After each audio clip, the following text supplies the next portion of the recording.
Innal hamdalillah nahmaduhu wa nasta'inuhu wa nastaghfiruh wa na'udzu billahi min shururi anfusina wa min sayyiati a'malina may yahdihillahu fala mudilla lahu wa may yudlil fala hadiya lahu wa asyhadu an la ilaha illallah wahdahu la syarika lahu wa asyhadu anna Muhammadan abduhu wa rasuluh. Ya ayyuhalladzina amanu taqullaha haqqa tuqatih wa la tamutunna illa wa antum muslimun. Ya ayyuhan nasu taqu rabbakumul ladzi khalaqakum min nafsin wahidah wa khalaqa minha zawjaha wa batha minhuma rijalan katsiran wa nisaa'a wattaqullaha alladzi tasaaluna bihi wal arham innallaha kana 'alaikum raqiba. Ya ayyuhalladzina amanu taqullaha wa qulu qawlan sadida yuslih lakum a'malakum wa yaghfir lakum dhunubakum wa may yuti'illaha wa rasulahu faqad faza fawzan 'azima. Amma ba'du fa inna asdaqal hadits kitabullah wa khairal hadi hadi Muhammadin sallallahu alaihi wa alihi wasallam wa syarrul umuri muhdatsatuha wa kullu muhdatsatin bid'ah wa kullu bid'atin dhalalah wa kullu dhalalatin finnar. Ayyuhal ikhwatu fillah, ikhwani wa akhwati fid din rahimakumullah. Alhamdulillah, pada hari ini kembali kita memuji Allah Subhanahu wa taala dan bersyukur atas semua limpahan nikmat-Nya. Kita masih diberikan kekuatan iman, masih tetap ditunjukkan atau dijadikan tetap berada di atas jalan Ahlus Sunnah wal Jamaah, dimudahkan untuk thalabul ilmi, untuk mengkaji masalah-masalah yang penting dalam agama yang tujuannya nanti akan membawa kita kepada kebaikan dan upaya untuk meraih keimanan yang sempurna di hadapan Allah Subhanahu wa taala. Ayolah ikhwatu fillah, pada malam hari ini tema yang kita akan bahas mengenai Ahlus Sunnah wal Jamaah dan Tazkiyatun Nufus. Ahlus Sunnah wal Jamaah dalam pensucian jiwa. Tema ini perlu kita bahas sehubungan dengan persangkaan sebagian orang yang kurang faham atau kurang memahami manhaj salaf Ahlus Sunnah wal Jamaah. Mereka kurang memahami manhaj Ahlus Sunnah wal Jamaah dengan mengatakan bahwa Ahlus Sunnah wal Jamaah kurang memberikan perhatian terhadap yang namanya upaya pensucian jiwa. Bahkan cenderung pembahasan tentang pensucian jiwa ini diklaim atau dianggap cuma milik dari kelompok-kelompok tertentu. Dalam hal ini orang-orang yang menisbatkan dirinya kepada sebagai orang-orang yang paling paham tentang masalah jiwa, masalah yang berhubungan dengan perbaikan hati, upaya pembersihan hati, yaitu orang-orang ahli tasawuf. Maka perlu kita lihat dan perlu kita kaji bagaimana perhatian besar para ulama Ahlus Sunnah wal Jamaah dalam menjelaskan masalah ini. Bahkan bagaimana pembahasan tentang masalah tazkiyatun nufus, pensucian jiwa, pembersihan hati ini ternyata merupakan tujuan utama dari seruan dan dakwah para nabi alaihi wassalatu wassalam. Tujuan utama daripada dakwah dan seruan para nabi alaihi wassalatu wassalam. Dalam makalah saya bawakan beberapa ayat Al-Quran yang kita kenal semua, yang menunjukkan bagaimana kedudukan yang agung serta pentingnya tazkiyatun nufus dalam Islam. Bagaimana Allah Subhanahu wa taala menjadikan tazkiyatun nufus, pensucian jiwa ini sebagai tujuan dari syariat yang diturunkannya. Bahwasanya syariat Allah Subhanahu wa taala yang tertuang dalam Al-Qur'an dan hadis-hadis yang sahih dari Rasulullah sallallahu alaihi wasallam bertujuan atau tujuan utamanya adalah untuk membersihkan jiwa-jiwa dari manusia dan untuk menghilangkan penyakit-penyakit yang ada dalam hati mereka agar mereka bisa benar-benar menerima agama ini dengan sempurna, dengan hati yang bersih dan jiwa yang suci. Firman Allah Subhanahu wa taala, "Kama arsalna fiikum rasulan minkum yatlu 'alaikum ayatina wa yuzakkikum wa yu'allimukumul kitaba wal hikmata wa yu'allimukum ma lam takunu ta'lamun. Sebagaimana kami telah mengutus untuk kalian wahai manusia seorang rasul dari kalanganmu sendiri yang tugasnya adalah yatlu 'alaikum, membacakan kepada kalian ayat-ayat kami, ayat-ayat Allah, wa yuzakkikum, dan mensucikan diri-diri kalian, wa yu'allimukumul kitaba wal hikmah, serta dia mengajarkan kepada kalian Alkitab yaitu Al-Quran dan Al-Hikmah yaitu sunnah Nabi SAW, wa yu'allimukum ma lam takunu ta'lamun, dan mengajarkan kepada kalian apa yang belum kalian ketahui sebelumnya. Ini jelas sekali menunjukkan bahwa tugas utama diutusnya para nabi alaihi wassalatu wassalam melalui penjelasan tentang wahyu Allah Subhanahu wa taala yang mereka sampaikan kepada manusia, tujuannya adalah untuk membersihkan dan mensucikan jiwa serta hati manusia. Demikian pula firman Allah dalam ayat yang lain semakna dengan ayat di atas. Laqad mannallahu 'alal mu'minina idz ba'atsa fihim rasulan min anfusihim yatlu 'alaihim ayatihi wa yuzakkihim wa yu'allimuhumul kitaba wal hikmata wa in kanu min qablu lafi dhalalim mubin. Sungguh-sungguh Allah telah memberikan anugerah yang besar kepada orang-orang yang beriman ketika Dia mengutus kepada mereka seorang rasul dari kalangan mereka sendiri, dari diri-diri mereka sendiri, yang tugasnya rasul ini adalah membacakan kepada mereka ayat-ayat Allah dan wa yuzakkihim, mensucikan jiwa-jiwa mereka, membersihkan hati-hati mereka, dan mengajarkan kepada mereka Al-Quran dan Al-Hikmah yaitu sunnah Nabi SAW. Wa in kanu min qablu lafi dhalalim mubin, meskipun sebelumnya datang Rasul tersebut, mereka benar-benar hidup dalam kesesatan yang nyata. Dua ayat ini dan masih banyak ayat yang semakna dengan ini menggambarkan dengan jelas bahwa tugas utama mereka para Rasul alaihi wassalatu wassalam, bahkan fungsi utama daripada wahyu Allah Subhanahu wa taala Al-Quran dan Sunnah adalah untuk mensucikan dan membersihkan jiwa manusia. Kalau timbul pertanyaan, kalau dikatakan tugas utama mereka adalah mensucikan jiwa, melakukan tazkiyatun nufus kepada umat manusia, kalau begitu bagaimana kita mengkompromikan dengan keterangan bahwa tugas utama para rasul adalah mendakwakan tauhid, memurnikan tauhid kepada Allah Subhanahu wa taala? Bagaimana cara menggabungkannya? Maka jawabannya adalah justru yang merupakan inti daripada tauhid adalah untuk membersihkan hati manusia, membersihkan jiwa manusia. Karena tauhid itu merupakan salah satu di antara sebab utama seseorang bisa mencapai takwa kepada Allah Subhanahu wa taala. Bahkan cuma dengan itulah seorang bisa mencapai takwa yang sebenarnya. Yang mana takwa itu sendiri hakikatnya merupakan tazkiyatun nufus, pensucian jiwa. Lihatlah bagaimana Allah Subhanahu wa taala menyebutkan dalam ayat pertama dalam Al-Quran yang berisi perintah Allah Subhanahu wa taala. Ayat pertama yang berisi tentang perintah untuk bertauhid kepada Allah dalam surat Al-Baqarah. Ya ayyuhan nasu u'budu rabbakumul ladzi khalaqakum walladzina min qablikum la'allakum tattaqun. Wahai orang-orang yang beriman, beribadahlah kepada Rabbmu, sembahlah Allah semata-mata yang menciptakan kamu dan menciptakan orang-orang sebelummu agar kalian menjadi apa? Menjadi orang-orang yang bertakwa. Perhatikan, tujuannya tauhid adalah untuk mewujudkan takwa, sedangkan takwa itu hakikatnya adalah kesucian jiwa.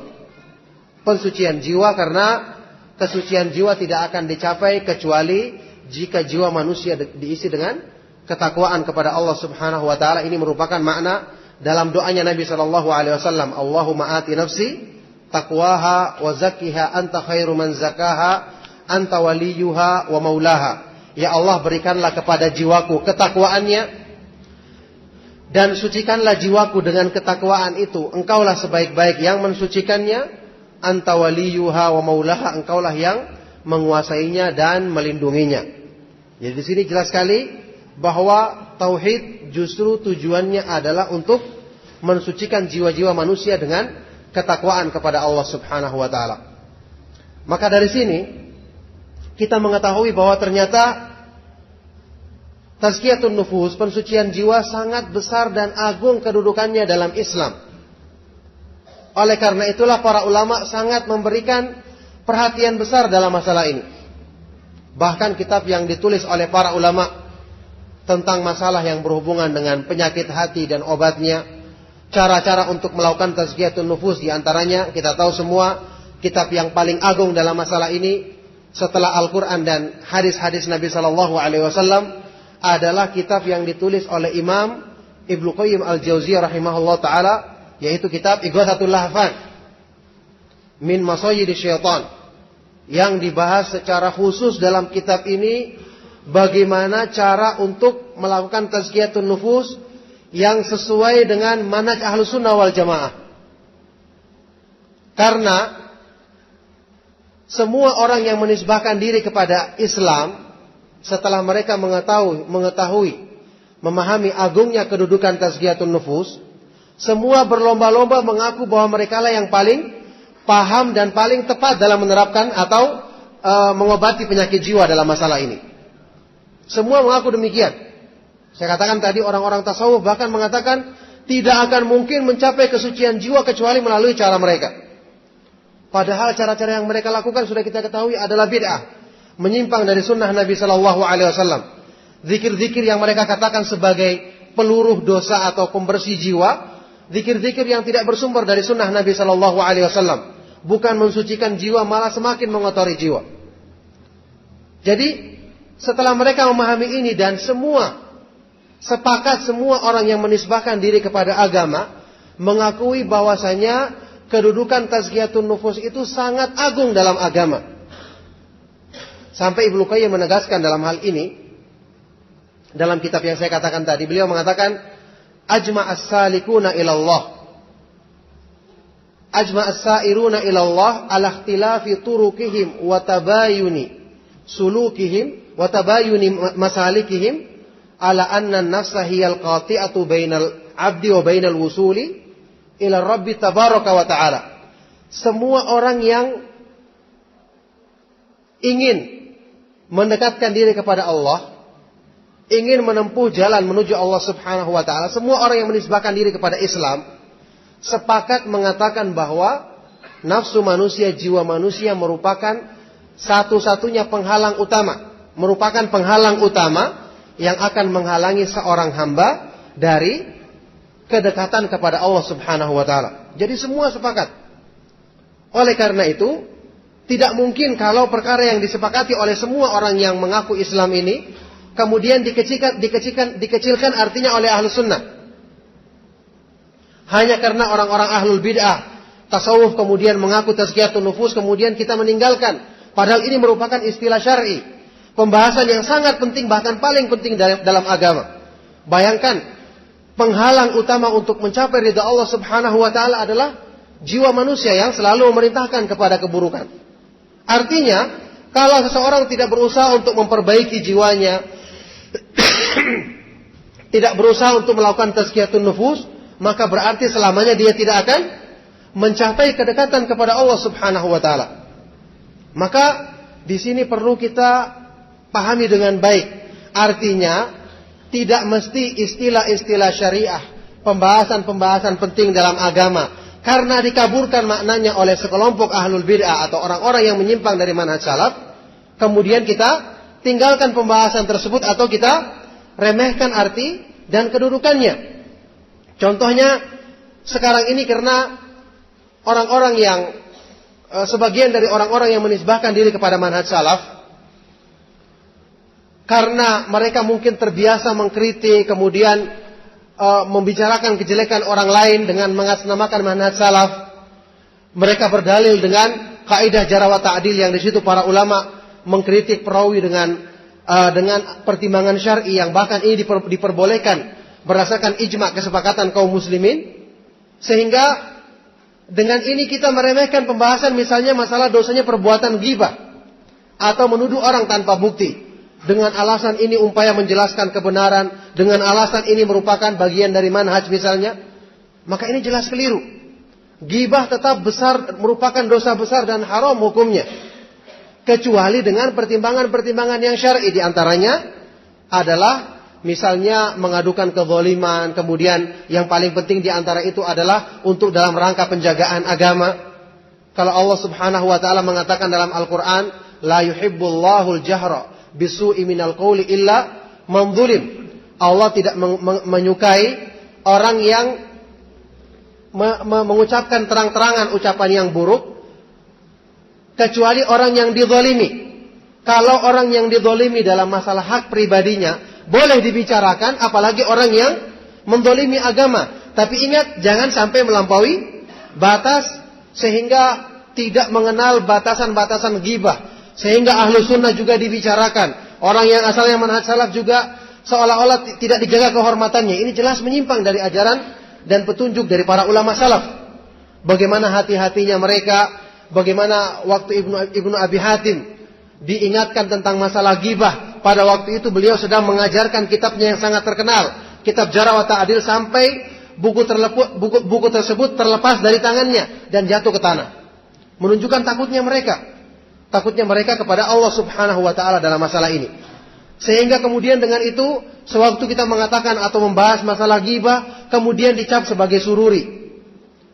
Jadi bagaimana Rasulullah SAW bahkan ayat Al-Qur'an dengan tegas-tegas mengharamkan perbuatan ghibah, kemudian kita jadikan sebagai hal yang remeh, membicarakan kesalahan orang lain, khususnya dalam hal ini adalah kesalahan sama ahlu sunnah. Maka ini adalah perkara yang keliru. Jadi kita harus mendudukan pembahasan-pembahasan yang telah diselewengkan maknanya oleh ahlul bid'ah atau orang-orang yang menyimpang dari manhaj salaf, untuk kita dudukan makna yang sebenarnya, seperti hal yang berhubungan dengan tazkiyatun nufus. Kalau mereka-mereka yang menisbahkan diri sebagai orang-orang yang ahli dalam masalah tazkiyatun nufus, mengaku sebagai orang yang paling paham dalam masalah ini, maka perlu kita lihat bagaimana cara mereka melakukan tazkiyatun nufus. Ibnu Qayyim menyebutkan, sebagian dari mereka-mereka ini ahlu tasawuf, memang mereka menyadari pentingnya tazkiyatun nufus. Akan tetapi mereka lupa bahwa musuh manusia itu bukan cuma nafsu, tapi juga ada yang menungganginya, yaitu syaitan. Inna syaitana yaq'udu libni Adam bi'atrukihi kulliha, kata Nabi SAW. Sesungguhnya syaitan itu akan selalu duduk untuk menghalangi manusia dari semua jalan kebaikan yang akan dilaluinya. Nah, disinilah mereka terjerumus. Mereka lupa bahwa hanya dengan petunjuk dari Allah Subhanahu wa taala manusia bisa melakukan tazkiyatun nufus yang benar. Sehingga mereka membuat syariat-syariat baru, cara-cara yang baru, wirid-wirid yang baru, yang tidak bersumber dari penjelasan dalam Al-Quran dan Sunnah Nabi Sallallahu Alaihi Wasallam. Bahkan di antaranya ada yang sampai menyiksa diri sendiri, atau diperintahkan untuk mengucapkannya dalam jumlah yang banyak, yang terkadang menjadikan orang yang membacanya sampai kelelahan dan tidak bisa berkonsentrasi. Dari sinilah kemudian syaitan masuk. Oleh karena itulah memang benar bahwasanya syaitan termasuk menjadikan jalan ilmu, menghalangi manusia dari ilmu, sebagai sebab utama untuk menyimpangkan mereka dari jalan Allah Subhanahu wa taala. Jadi di sini pentingnya ilmu. Inilah kedudukan ilmu. Bagaimana Imam Ibnul Jauzi waktu menerangkan tentang kesalahan mereka-mereka ini, beliau mengatakan, wa'lam anna awwala talbisi iblisin 'alan nasi sadduhum 'anil ilmi li'anna al-ilma nurun fa idza atfa'a masabihahum khabbatahum fi dhulami kaifa sya'. Ketahuilah bahwasanya perangkap pertama dan utama yang akan diterapkan oleh syaitan untuk menyimpangkan manusia dari jalan Allah adalah dengan dihalangi mereka dari ilmu. Karena ilmu itu adalah cahaya, kata beliau. Ilmu itu adalah cahaya, penerang Maka kalau syaitan telah berhasil memadamkan cahaya manusia, maka dengan mudah dia akan mengombang-ambingkan manusia itu dalam kegelapan sesuai dengan keinginannya.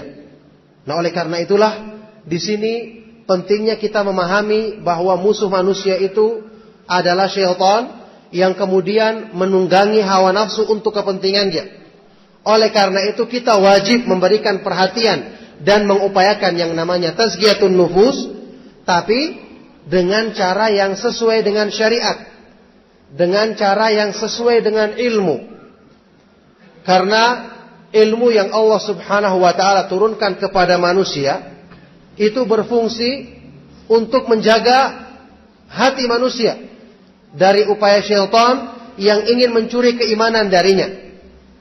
Sampai-sampai para ulama sewaktu menjelaskan mengapa dalam banyak atau dalam beberapa nas dari hadis-hadis yang sahih, Rasulullah sallallahu alaihi wasallam mengumpamakan orang-orang yang berilmu seperti bintang-bintang di langit.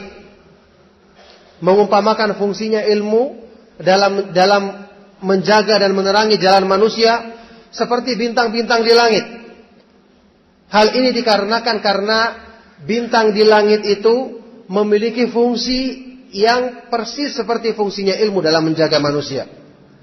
Kata Imam Qatadah yang dinukil oleh Imam Bukhari dalam sahihnya, Qatadah Ibnu Di'amah As-Sadusi, seorang ulama tabi'in yang terkenal, beliau mengatakan, "Khalaqallahu an-nujuma li thalathati asya." Allah menciptakan bintang-bintang di langit untuk tiga tujuan. Pertama, zinatan lis-sama, sebagai hiasan bagi langit. Maka dalam masalah ini ilmu juga demikian. Ilmu sebagai hiasan dari diri manusia. Orang yang selalu menghiasi ucapannya, apalagi hatinya dengan ilmu, maka hatinya akan bersih. Dia akan merasakan keimanan sebagai hiasan dalam dirinya, sebagaimana yang dirasakan oleh para sahabat Nabi sallallahu alaihi wasallam. Kemudian yang kedua, rujuman lisyayatin. Bintang-bintang itu sebagai pelempar atau pembakar bagi para setan yang mencuri berita-berita dari langit. Maka demikian pula fungsinya ilmu ketika menjaga hati manusia.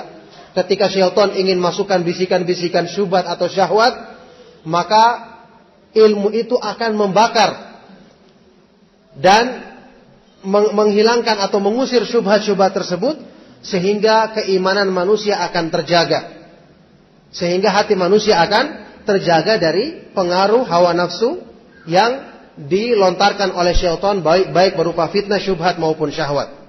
Dan yang ketiga, alamatin yuqtada biha.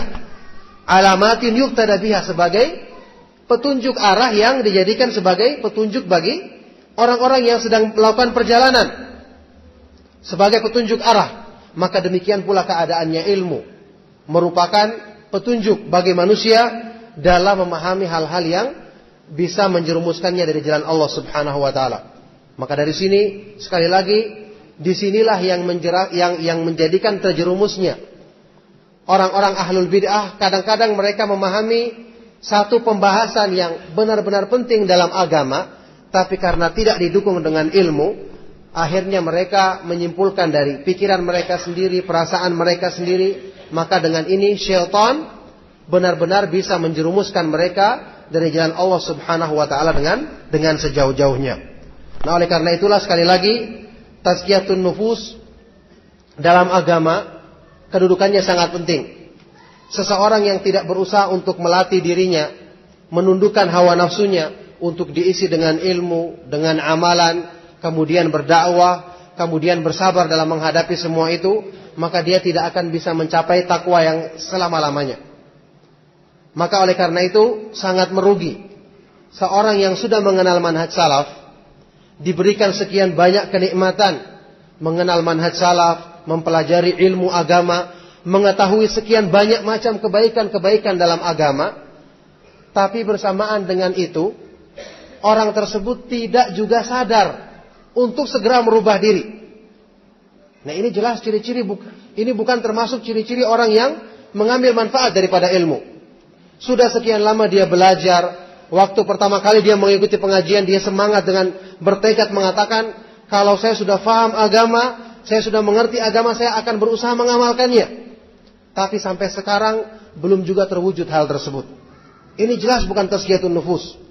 Ini jelas merupakan ciri-ciri orang-orang yang hatinya kotor, yang berarti perlu dibersihkan. Apa gunanya kita belajar selama ini memahami petunjuk Allah Subhanahu wa taala yang merupakan sumber bagi pembersih hati manusia, tapi ternyata kebersihan hati dalam diri kita juga tidak terwujud. Ini merupakan kerugian. Dengan kita mengenal manhaj salaf, seharusnya peluang kita untuk mendapatkan dan bisa meraih sekian banyak keutamaan itu terbuka dan terbentang luas di hadapan kita. Tapi ternyata sampai saat ini juga hal tersebut masih kita tunda-tunda, kita katakan nanti dan nanti.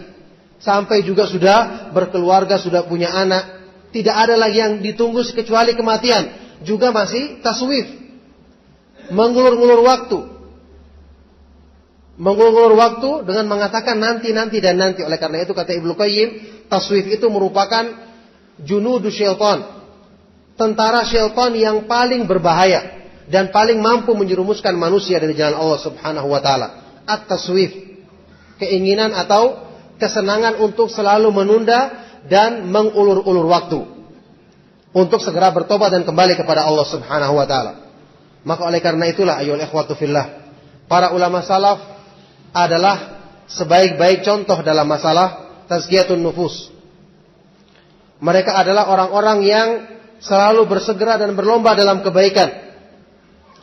Mereka adalah contoh yang terbaik dalam masalah semangat menuntut ilmu dan mengamalkannya.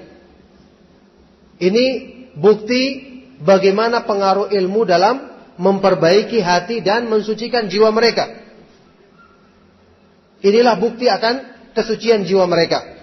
Oleh karena itulah mereka menyebutkan tentang masalah kedudukan tazkiyatun nufus dalam Islam.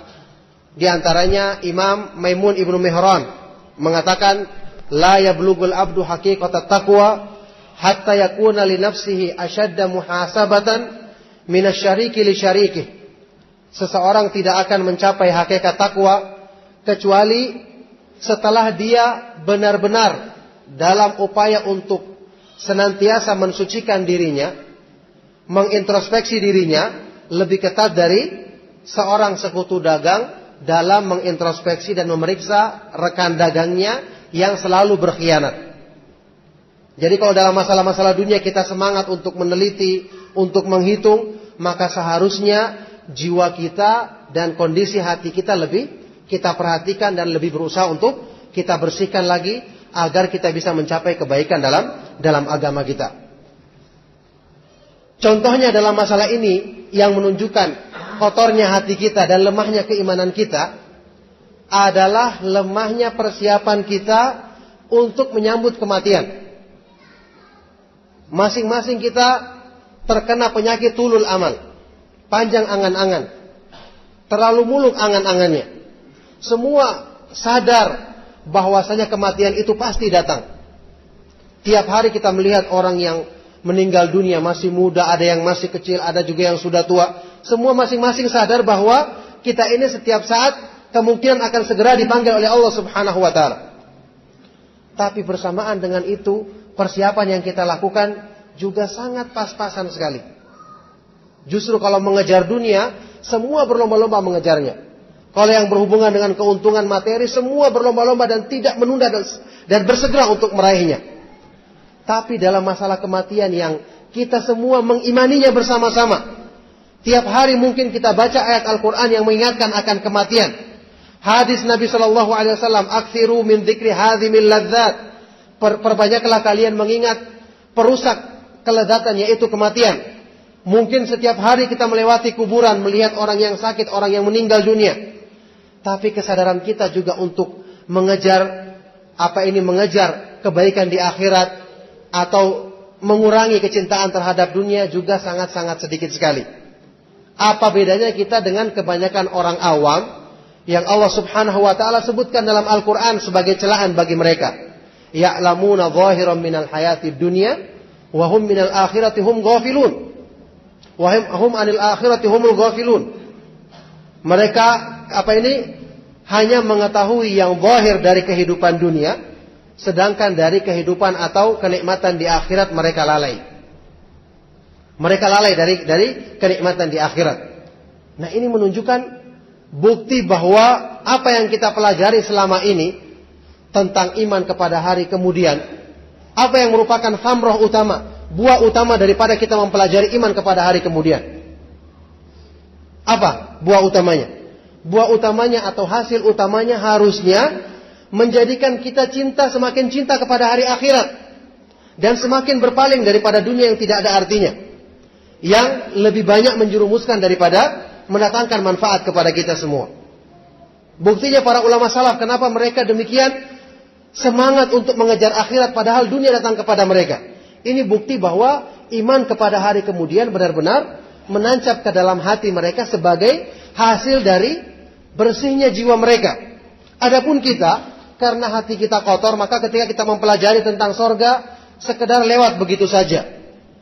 Kalau kita benar-benar beriman, harusnya kita semangat dan berusaha keras untuk segera meraih kenikmatan tersebut. Semakin rindu kita kepada hari akhir. Ketika kita mempelajari ayat-ayat neraka, seharusnya kita semakin lari daripadanya dan berusaha untuk menghindarinya. Tapi pada kenyataannya dalam kehidupan kita santai-santai saja. Tidak pernah juga memulai persiapan-persiapan. Bahkan semakin hari kecintaan kita terhadap dunia semakin tinggi. Ilmu yang kita pelajari seolah-olah tidak ada atau kurang manfaatnya. Maka ini menunjukkan kelemahan kita. Kita tahu semua tentang makna sabda Nabi SAW, ad-dunya sijnul mu'min wa jannatul kafir. Dunia itu adalah penjara bagi orang-orang yang beriman dan surganya orang-orang kafir. Dan kita tahu semua di antara hikmahnya mengapa Allah Subhanahu wa taala menjadikan orang yang semakin besar imannya, semakin kuat imannya, semakin besar cobaannya. Di antara hikmahnya adalah agar orang yang beriman ini menyadari hakikatnya dunia itu cuma sementara dan bukan di sini tempat untuk bersenang-senang atau meraih kenikmatan yang abadi, yang benar-benar sempurna, agar dia semakin rindu kepada akhirat. Seandainya orang-orang yang beriman dijadikan senang hidupnya di dunia, maka dikhawatirkan dia akan lupa kepada akhirat. Maka inilah hikmah dari Allah Subhanahu wa taala yang Allah jadikan dalam cobaan-cobaan atau di antara hikmah yang agung dari cobaan-cobaan yang diberikannya kepada hamba-hambanya yang beriman. Maka di sini yang menjadi koreksi bagi diri kita semua, bandingkan keadaan kita dengan para ulama salaf. Memang benar, saya sudah pernah terangkan dalam pengajian, bukanlah yang namanya zuhud itu semua harus miskin. Tidak ada yang mengatakan demikian. Akan tetapi zuhud itu adalah tidak panjang angan-angan dalam dunia. Tidak panjang angan-angan dalam dunia. Kata Imam Ahmad waktu ditanya tentang ayu syai'in az-zuhdu fi dunya, apakah pengertian zuhud yang di dunia yang sebenarnya? Beliau mengatakan qasrul amal. Tidak panjang angan-angan. Angan-angan yang tidak muluk-muluk dalam kehidupan dunia. Man idza asbaha qala la umsi. Yaitu orang yang ketika dia berada di waktu pagi, dia mengatakan, aku khawatir tidak akan mencapai waktu sore hari lagi. Ini pengertian zuhud yang sebenarnya. Memang tidak mengharuskan orang tersebut miskin, yang penting tidak tergantung dia atau bersandar kepada dunia atau kedudukan yang dimilikinya. Tapi kebanyakan kita tidak bisa melaksanakan hal ini. Kebanyakan kita memiliki dunia dan hati kita ikut terikat dengan dunia tersebut. Oleh karena itu meskipun tidak menjadi syarat zuhud itu harus miskin, tapi kita harus waspada dengan namanya harta. Waspada dengan namanya kedudukan duniawi. Karena Nabi SAW mengingatkan, inna likulli ummatin fitnatun wa fitnatu ummatiya al-mal. Inna likulli ummatin fitnatan wa fitnatu ummatiya al-mal. Sesungguhnya masing-masing umat memiliki fitnah yang akan menjerumuskan mereka, dan fitnah bagi umatku adalah harta. Jadi ini yang mengharuskan kita untuk waspada. Terbukti banyak orang-orang yang disibukkan dengan dunia sehingga lalai. Makanya para ulama salaf sangat khawatir tentang masalah dunia. Mereka berusaha untuk menghindarinya dan tidak berlomba-lomba dalam mengejarnya. Mereka menyadari betul tentang peringatan Nabi Shallallahu Alaihi Wasallam yang kita kenal semua, hadis yang masyhur yang sampai dijelaskan secara khusus oleh Imam Ibnu Rajab dalam sebuah risalah, menunjukkan penting dan benar-benar agungnya kedudukan hadis ini untuk kita renungkan.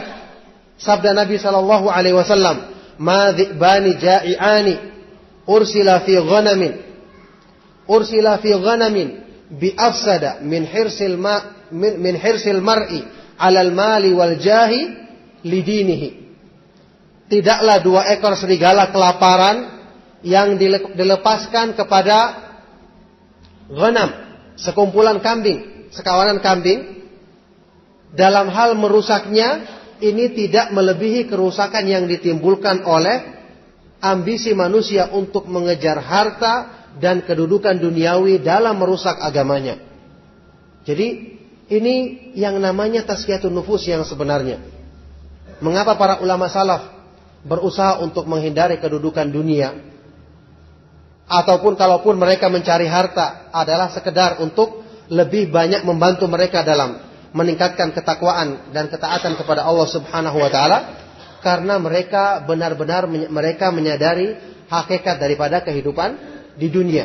Mereka menyadari betul makna sabda Nabi sallallahu alaihi wasallam, "Mali walid dunya, ma ana fid dunya illa qarakibin istadalla tahta syajaratin thumma raha wa tarakaha." Ada apa aku dengan dunia? Tidak ada urusanku dengan dunia. Tidak lain keadaanku dalam dunia ini adalah, dalam kehidupan di dunia adalah seperti orang yang sedang menunggang kendaraan, kemudian berteduh sebentar di bawah naungan sebuah pohon, kemudian ketika datang waktu sore, raha wa tarakaha, kemudian dia pun meninggalkan pohon tersebut. Tidak ada ketergantungan dan keterikatan dengan dunia sama sekali. Nah, oleh karena itulah perlu kita pahami bahwa nafsu manusia itu disifati dalam Al-Quran sebagai ammaratun bisu, selalu memerintahkan kepada keburukan dan kejelekan. Ini asal sifat daripada nafsu. Maka setiap yang berhubungan dengan bisikan nafsu harus dicurigai. Jangan seorang pun merasa pede terhadap keinginan nafsunya sendiri. Bahkan Ibnu Qayyim mengatakan, kalau ada 2 pilihan yang kita bingung dalam menentukan pilihan tersebut, lihat yang paling dekat kepada nafsu, maka tinggalkan, karena itu mesti membawa kepada keburukan. Ini hukum asalnya. Nafsu manusia adalah selalu memerintahkan kepada keburukan. Maka kalau ada perbuatan yang nafsu cenderung padanya, maka itu perlu dicurigai dan dituduh. Karena nafsu manusia, kalau kita ingin perbaiki, itu tidak ada cara kecuali dengan mukhalafatuha wa muhasabatuha, kata Ibnu Qayyim. Kalau ingin diluruskan agar bisa menjadi nafsu yang mutmainnah yang disebutkan dalam Al-Quran, ya ayatuhan nafsul mutmainnah irji'i ila rabbiki radiyatan mardiyah. Wahai jiwa-jiwa yang tenang, wahai jiwa-jiwa yang selalu tenang, bahagia ketika beribadah dan mendekatkan diri kepada Allah. Irji'i ila rabbiki radiyatan mardiyah, kembalilah kepada Rabbmu dalam keadaan ridho dan diridhai. Untuk bisa menjadikan nafsu seperti ini, maka tidak ada cara lain kecuali dengan mukhalafatuha wa muhasabatuha. Selalu menyelisihi keinginannya dan selalu mengoreksi apa yang dimauinya. Jadi kalau manusia tidak bersiap untuk berjuang menundukkan hawa nafsunya, tidak ada kemauan untuk selalu mengintrospeksi dirinya dalam setiap perbuatannya, maka ini merupakan alamat kebinasaan. Berarti dia akan selalu memanjakan hawa nafsunya untuk selalu ada pada sifat buruk asalnya, yaitu ammaratun bisu, selalu memerintahkan kepada keburukan, selalu memerintahkan kepada kejahatan. Nah, oleh karena itulah kita pelajari semua dalam buku yang baru kita bahas mungkin dalam masalah akidah, Ushul Tsalatsa. Penulis Syekh Muhammad Abdul Wahhab menjelaskan dalam kitab tersebut tentang maratibu jihadin nafs. Tahapan-tahapan perjuangan untuk menundukkan hawa nafsu. Sangat mudah untuk dihafal, tapi sulit untuk diamalkan. Pertama, menundukkan nafsu kita agar mau memahami ilmu agama. Karena ini merupakan obat utama untuk menundukkan hawa nafsu. Setelah itu menundukkan nafsu untuk mau mengamalkannya. Sekedar belajar untuk dijadikan wawasan, pengetahuan, tidak mau merubah diri, maka ini tidak ada manfaatnya. Bahkan ini mungkin bisa menjadi wabal, menjadi malapetaka bagi orang yang mempelajarinya. Tidak ada upaya untuk mempraktekkan agama. Dia sudah mengetahui satu keutamaan, tapi dia tidak berusaha untuk memaksa dirinya agar bisa mengamalkannya. Padahal dia tahu bahwa ini adalah sesuatu yang sangat bermanfaat untuk mengarahkan nafsunya. Maka tidak ada seorang pun yang baru belajar, saya sudah sering tekankan dalam pengajian, tidak ada seorang pun yang belajar kemudian langsung tiba-tiba berubah seketika menjadi baik tanpa melatih diri. Tidak mungkin. Allah Subhanahu wa taala hikmahnya enggan untuk menjadikan yang seperti ini. Semua harus dengan perjuangan. Kalau bukan karena adanya perjuangan, tidak akan bisa dibedakan mana orang-orang yang sungguh dan mana orang-orang yang dusta. Itu hikmahnya. Makanya semua harus dengan perjuangan. Rasulullah sallallahu alaihi wasallam bersabda, "Wa man yatasabbar yusabbiruhullah, wa man yasta'iffa yu'iffuhullah." Barang siapa yang berusaha bersabar, barulah Allah akan berikan kesabaran kepadanya. Barang siapa yang berusaha untuk selalu menjaga kehormatan dirinya, barulah Allah akan berikan sifat iffah, terjaga kehormatan kepada dirinya. Rasulullah sallallahu alaihi wasallam juga bersabda, "Alaikum bisidqi fa inna sidqa yahdi ilal jannah, fa inna sidqa yahdi ilal birri, wa innal birra yahdi ilal jannah, wa ma zala ar-rajulu yasduqu wa yataharra sidqa hatta yuktaba indallahi siddiqa." Hendaknya kalian selalu menetapi kejujuran, karena kejujuran itu akan membawa kepada kebaikan, dan kebaikan itu akan membawa kepada surga. Senantiasa seseorang itu bersikap jujur, berkata jujur, dan selalu mengutamakan kejujuran, sampai akhirnya dia akan dituliskan di sisi Allah Subhanahu wa taala sebagai siddiq, orang-orang yang sangat kuat kejujurannya dalam keimanannya. Jadi harus latihan. Jadi harus mazala yasduq wa yataharra sidqa. Senantiasa dia melatih dirinya untuk jujur dan selalu mengutamakan kejujuran. Kalau tanpa latihan tidak bisa. Kalau terbiasa dia berdusta, terbiasa berbohong, maka yuktaba indallahi kadzdzaba.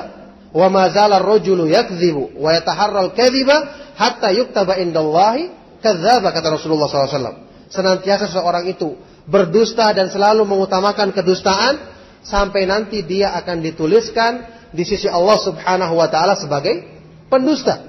Jadi sebagaimana kebaikan perlu dilatih, maka demikian pula na'udzubillah min dzalik, sifat buruk yang selalu dibiasakan, maka itu yang akan menguasai hati manusia nantinya. Maka di sini benar-benar mujahadatun nafs, upaya untuk menundukkan nafsu agar bisa memiliki kebaikan, ini sudah saatnya dan sudah harus kita mulai saat ini. Kapan lagi kita menunggu waktunya? Sudah sekian lama kita mengikuti pengajian, sudah sering kita mendengarkan peringatan dari Allah Subhanahu wa taala.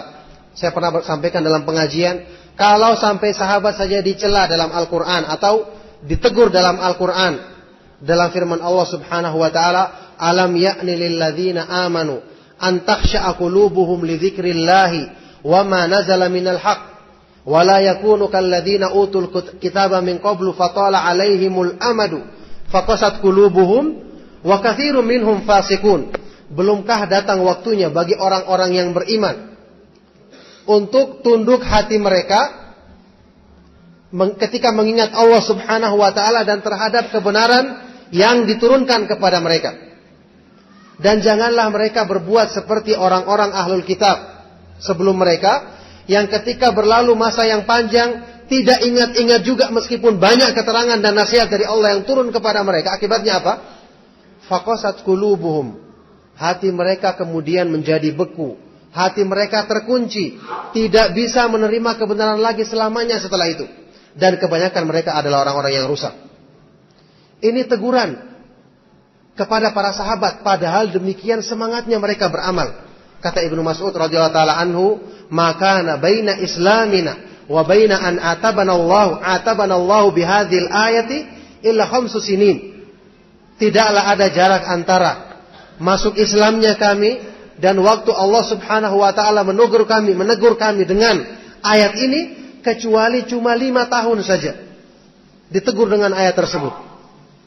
Dan ini merupakan teguran yang keras. Bayangkan, diingatkan supaya tidak menjadi seperti ahlul kitab, orang-orang Yahudi. turun kepada mereka peringatan, turun kepada mereka nasihat, diturunkan anugerah yang agung dengan diutus Rasul untuk menjelaskan kepada mereka petunjuk Allah Subhanahu wa taala, tapi mereka tidak sadar-sadar juga. Fatala alaihimul amad, sehingga ketika berlalu masa yang panjang, suka diulur-ulur waktunya, ditunda-tunda, tidak bertobat-tobat juga, akibatnya apa?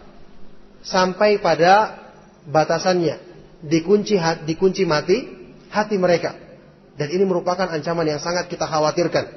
Orang-orang yang telah mengetahui kebenaran, telah diberikan anugerah nikmat yang besar mengenal petunjuk Allah Subhanahu wa taala, tidak ada halangan bagi dia untuk mengamalkan hal ini. Dia sudah dewasa, sudah mengetahui yang kebenaran, sebagian besar sudah diberikan anugerah pekerjaan yang baik, keluarga yang baik, anak-anak yang memudahkan dia untuk menerapkan kebaikan dalam rumah tangganya misalnya, tapi juga masih belum kelihatan kebaikan tersebut dalam diri mereka. Maka orang seperti ini jelas dikhawatirkan akan termasuk ke dalam golongan orang-orang yang nantinya diberi hukuman untuk dikunci hati mereka, naudzubillah min dzalik. Allah Subhanahu wa taala memberikan ancaman yang sangat keras dalam Al-Qur'an. Ya ayyuhalladzina amanu stajibu lillahi walir rasuli idza da'akum lima yuhyikum wa'lamu annallaha yahulu bainal mar'i wa qalbi wa annahu ilaihi tuhsyarun. Wahai orang-orang yang beriman, penuhilah seruan Allah dan seruan Rasul-Nya yang mengajakmu kepada apa-apa yang memberikan kebaikan hidup bagimu. Dan ketahuilah bahwasanya Allah dialah yang menghalangi atau membatasi seorang manusia dari hatinya, dan ketahuilah bahwasanya hanya kepadanya dialah kalian semua akan dikembalikan. Ibnu Qayyim sewaktu menjelaskan ayat ini mengatakan, Allah Subhanahu wa taala menutup firman-Nya dalam ayat ini dengan ucapannya, wa'lamu annallaha yahulu bainal mar'i wa qalbi.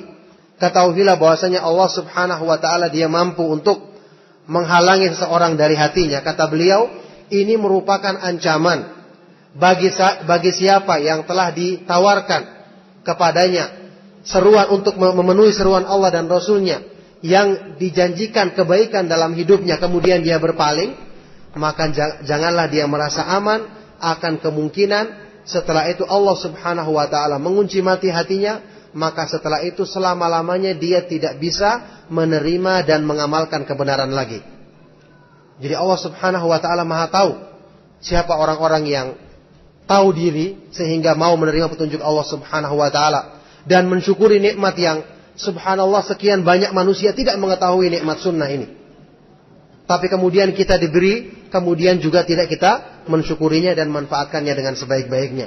Maka inilah ya ikhwatu fillah yang namanya tazkiyatun nufus. Tazkiyatun nufus adalah upaya untuk membersihkan jiwa dengan cara merenungi makna ayat-ayat Al-Quran dan sunnah Nabi Sallallahu Alaihi Wasallam untuk menghilangkan penyakit-penyakit dalam diri kita. Kemudian kita berusaha untuk mengamalkannya dan menerapkannya dalam kehidupan kita. Nah, oleh karena itulah sekali lagi dengan pembahasan atau kajian ini, dan insya Allah sudah kita ketahui sebelumnya, sekedar mengingatkan bahwa pembahasan tentang tazkiyatun nufus memang merupakan pembahasan yang sangat penting dalam agama kita. Dan dalam makalah yang saya berikan ini, yang dikopikan ini, saya sudah jelaskan tentang cara-cara untuk melakukan tazkiyatun nufus menurut pemahaman Ahlus Sunnah wal Jamaah, dan sekaligus bantahan terhadap orang-orang yang menyimpang dalam masalah ini.